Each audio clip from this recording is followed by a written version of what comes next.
মাসের এক শিশুর মৃত্যু ঘিরে চাঞ্চল্য ছড়ালো মুর্শিদাবাদ জেলার সালার গ্রামীণ হাসপাতালে। মৃত শিশুর নাম দিয়া দাস, বাড়ি হামিদহাটি পিলখুন্ডি গ্রামে। বাবা ঝন্টু দাস। পরিবারের অভিযোগ, চিকিৎসায় গাফিলতির কারণে মৃত্যু হয়েছে শিশুটির। তবে হাসপাতাল সূত্রে দাবি, শিশুটিকে আনার সময় তার শারীরিক পরিস্থিতি অত্যন্ত খারাপ ছিল। ঘটনার খবর পেয়ে দ্রুত ঘটনাস্থলে পৌঁছায় সালার থানার পুলিশ। উপস্থিত হন সিআই জয়ন্ত শর্মা। তবে এখনও থানায় কোনো লিখিত অভিযোগ জমা পড়েনি।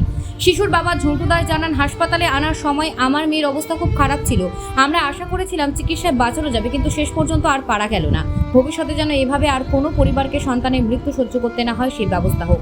এদিকে সালার হাসপাতালের বিএমওএইচ ইন্দ্রনাথ মণ্ডল বলেন, আজ দুপুরে 1টা নাগাদ শিশুটিকে হাসপাতালে নিয়ে আসা হয়েছিল, কিন্তু তার পরিস্থিতি খুবই খারাপ ছিল। কিছুক্ষণের মধ্যেই আমরা মহকুমা হাসপাতালে রেফার করার উদ্যোগ নিয়েছিলাম, তবে তার আগে শিশুটির মৃত্যু হয়। এই ঘটনায় আমরা গভীর শোক প্রকাশ করছি। পরিবারের পাশে আছি এবং ভবিষ্যতে যাতে এই ধরনের ঘটনা আর না ঘটে সেদিকে বিশেষ নজর দেওয়া হবে। 4 মাসের এক শিশুর অকাল মৃত্যুতে শোকস্তব্ধ পরিবার। ব্যুরো রিপোর্ট, চেতনা টিভি। বাচ্চাটা আমরা প্রথমে নিয়ে আসলাম সালার হাসপাতালে। তো তখন বাচ্চাটার কন্ডিশন একটু খারাপ ছিল। তো সালার হাসপাতালে যখন নিয়ে আসলাম, ডাক্তারবাবু সঙ্গে সঙ্গে রেফার লিখেছিল, একটা নেবুলাইজার লিখেছিল। নেবুলাইজার আমরা করলাম, কিন্তু বাচ্চাটার অক্সিজেনের প্রয়োজন ছিল। অক্সিজেনটা আমি গিয়ে বললাম, ডাক্তারবাবুকে রিকোয়েস্ট করলাম, ডাক্তারবাবু বললো সঙ্গে সঙ্গে প্রেসক্রিপশন করলো অক্সিজেনের জন্য। এবার এখানে এসে আমাদের রেফারের জন্য কাটো হাসপাতাল নাহলে কান্দি হাসপাতাল যেতে হয়।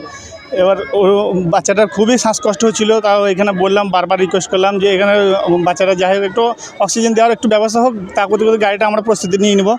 তো এখানে মানে নার্সগুলো তো ঘুরি তাকাই দেখলোই না, বাচ্চাটা এমনি গাফলিতে বাচ্চাটা শেষ হয়ে গেল। মানে একবারে গাড়িতে চাপার সঙ্গে সঙ্গে ওই স্পট ডেথ। যদি হ্যাঁ, আজকে দুপুর 1টি নাগাদ একটি অসুস্থ শিশু, একদমই বাচ্চা 4 মাসের, সে আমাদের আউটডোরে এসেছিল।